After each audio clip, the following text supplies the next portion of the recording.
Yes, all right, everybody. Welcome back to Kosi's Arsenal podcast. My name is Kosi, and another player yet again linked with Arsenal, Odson Edwards. One of those players that have been linked with Arsenal, I think, for the past what 2 years. He's been linked with Arsenal ever since he was 19, 20. Now he's 21. Actually, 3 years down the road, he's been linked again. We're going to be discussing that and more, looking at his tactical analysis, his statistics, basically. I'll try to compare him to Alexander Lacazette for two reasons. One, both of the players are French, but I believe the reason as to why Arsenal are looking at getting a striker in the summer is the fact that Alexander Lacazette could actually be leaving Arsenal in the summer. I just have a feeling about it, and I pray it becomes very, very true. So I'm going to be discussing much more about Odson Edward, Alexander Lacazette. You know, I feel Lacazette should be sold. I mean, for the benefit of the club and the benefit of the player as well, I think he should leave. But is Odson Edward the right replacement? We're going to be discussing that. Smash the like button if you like the video. Get in your subscriptions and comments if you have not actually given me a thought about Odson Edward. And the main question in this one: do you think Alexander Lacazette actually should be leaving? We have had a whole striker debate on this channel: Balagan, Ketia, Lacazette. Who should be the second striker to Pierre-Emerick Aubameyang, who has already formed his position at Arsenal. He's going to be our first striker, whether we want it or not, whether he is on form or out of form. He is our first striker, and make no mistake, I think he has earned it. For the past 2 seasons, he scored 80 goals for Arsenal. Now that is quite very, very remarkable. So for me, I think Alexander Lacazette is going to be leaving Arsenal in the summer. And we need to get in a younger striker who can score goals. Probably not Erling Haaland. I would love him, but we know Arsenal actually do not have those funds to fund such a transfer move. But let me just take you through the Sun. They have written such an interesting update, and I've seen it everywhere. But I don't know why I chose the Sun, however much I do not trust them. And they're saying Eddie said to go. Arsenal told transfer target Odson Edward will cost just 15 million this summer as Mikel Arteta eyes Celtic striker. They also say that Arsenal have been told that their transfer target Odson Edward could be available for a cut price 15 million on this summer. So that is according to the Sun. They're saying that now Odson Edward will be available for 15 million in the summer. That creates a lot of questions in your head. Are Celtic desperate? Why are they cutting his price? Is he off form and so many things? But I've been looking at his statistics actually this season. He's played 20 matches and scored 15 goals for them. He's their top scorer, 5 penalties, 10 goals out of play. I think he's a decent striker. I think he's a decent player. Someone who's going to get in the goals, or who's been getting in the goals for Celtic. And I think he's done it very consecutively. Of course, Celtic strikers and I think Celtic and Rangers are the two clubs I know in Scotland that have those really consistent players. Because if I think about Kissenien, Odson Edward, Chris Boyd, I've seen so many players pop out of there, from Celtic and Rangers. And I think Odson Edward really has a big future in England, in the UK, if he decides to join. I mean, who knew Virgil van Dijk from Celtic to Southampton, now to Liverpool, becoming the best defender in the world? Who knew he was going to make such a record? By the time he was signing for Southampton, £9 million, everybody thought, he's another defender. He's just an average defender. Arsenal had the chance to sign him up, you still remember, but we never took the opportunity. It was more like, we never believed in his potential. We never thought he was going to become that, great defender. That was still under Arsene Wenger. And we signed Rob Holding, actually. It's funny, isn't it? And we signed Rob Holding instead of Virgil van Dijk. And Van Dijk is now the world's greatest defender.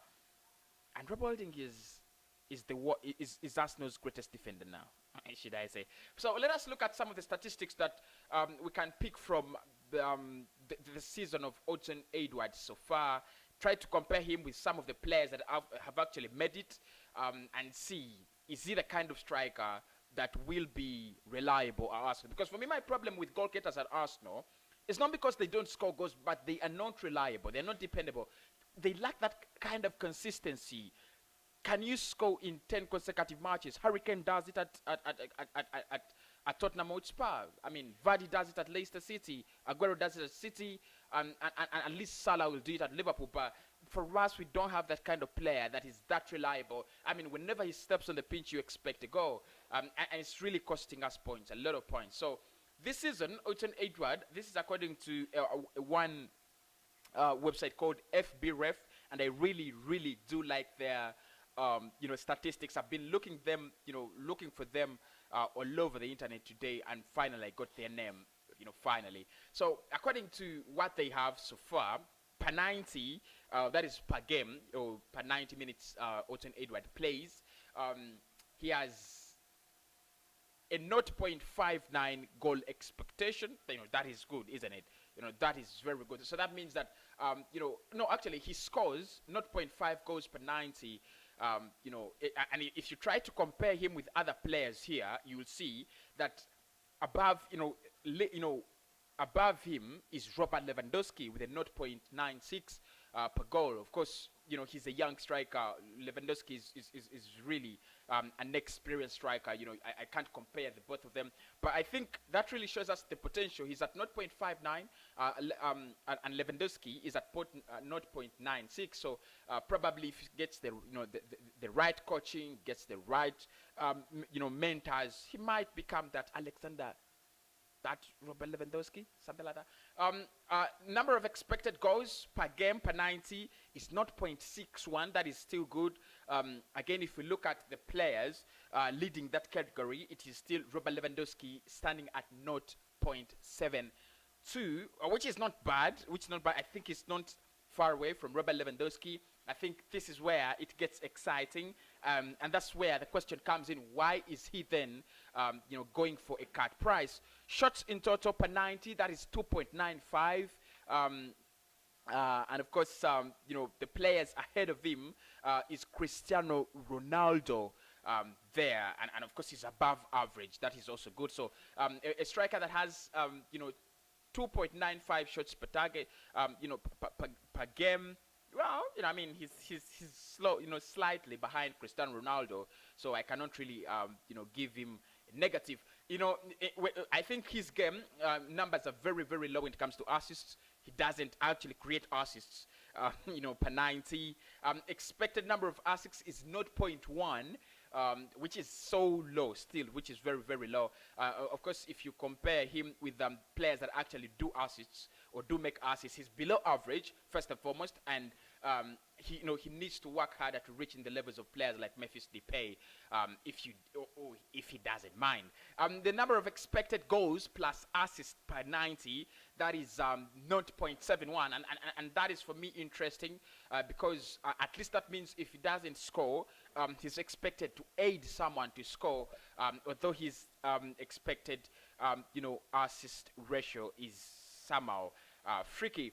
Shot creating auctions per 90, that is 1.38. Again, that is very, very few, very less, and below average. If you look at players that are working very well in creating in shot creating auctions, you're talking about Lionel Messi, who is at 7.68, and Oten Edward is at 1.38.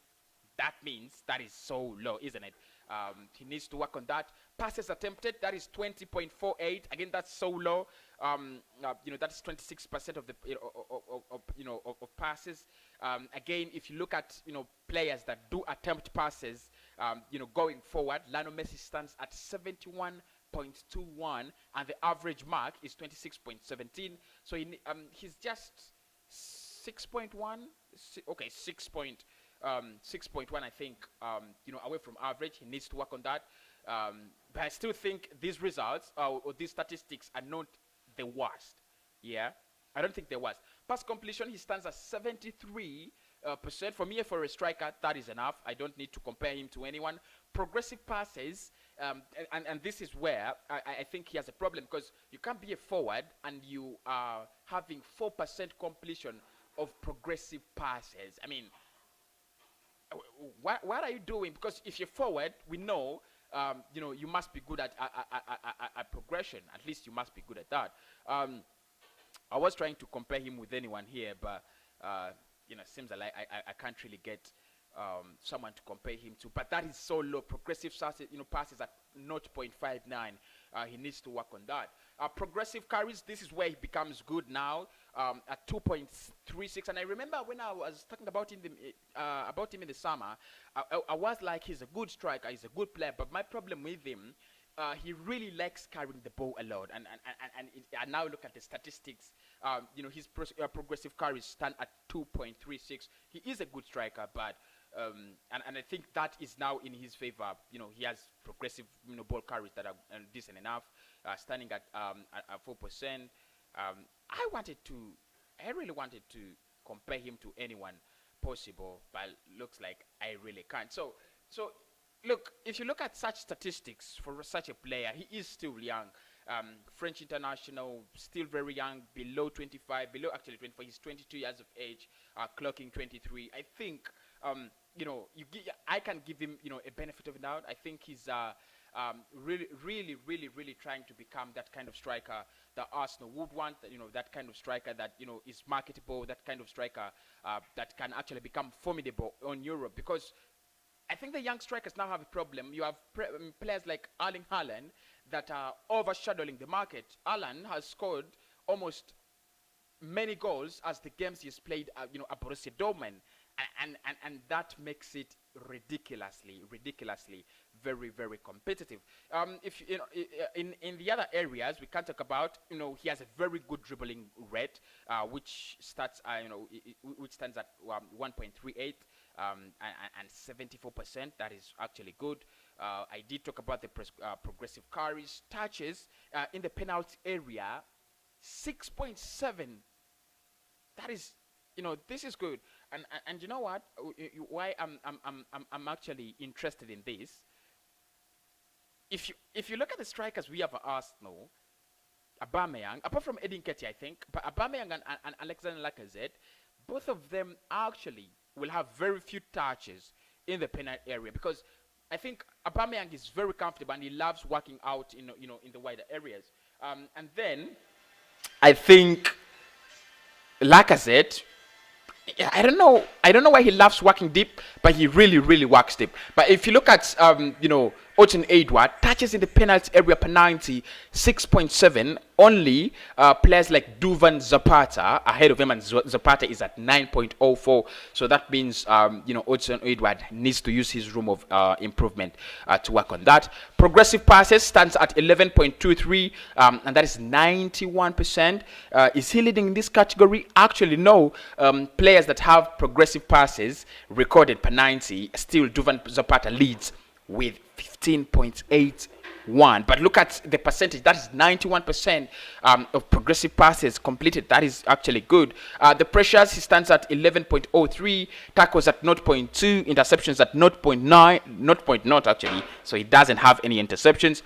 Blocks, he starts at 0.98 at 75% for a striker. That is okay. Clearances at 0.59 for a striker. That's still okay. And aerial duels won, he stands at 1.38. So he's not a striker that feeds off aerial balls. And if you look at players that are actually feed off aerial balls, you have Enrique Gallego at 9.43. So that means Oden Edouard needs to work on that. But I've seen so many strikers that actually do not feed off scoring goals from their head. I mean, does Messi score goals of his head? Rarely does he. I mean, it was so unfortunate that United had to concede such a goal, off Messi's head. It rarely happens. But if you look at, and the other thing that actually impressed me is the player that he is compared to. It's the similar players. You have Erling Haaland, Borussia Dortmund. We all know what he can't do. He's compared to Alexander Isak, that is Real Sociedad, Moise Kean, Paris Saint-Germain, Luis Suarez, Atletico Madrid. Others are formidable strikers. Andre Silva, entering Frankfurt, Dusan Vlahovic, that is Fiorentina, Romelu Lukaku at Inter, Jean-Philippe Mateta, Crystal Palace. I don't know about Mateta. I mean, yeah. Dominic Lewin, and then Lucas Alaria. So those are the 10 strikers he is compared to. So I think if Arsenal decide to cash, to get some money and splash on Edward, it would be a well-informed decision if they go by those statistics. But for me, I think, yeah, I like Edward. I like Patson Daka, and for me, if you ask me, either Edward or no one else, I'm going for Edward. Either Edward or Patson Daka, I'm going to go for Edward. Either Edward or Thiago Tomas, I'll still go for Otzen Edward. 15 million, it would be good business in the summer. You go for 15 million because Thiago Tomas is actually reportedly offered at 20 million. And he is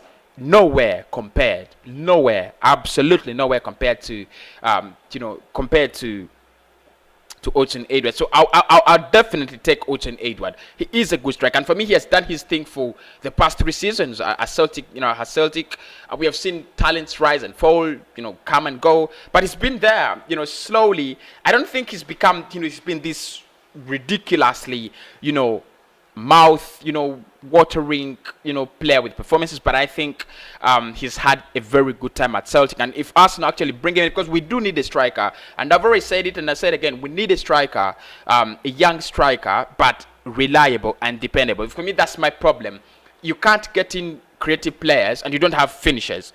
Aubameyang is a good finisher, but look, this season he has played 20 games and he's been absolutely off.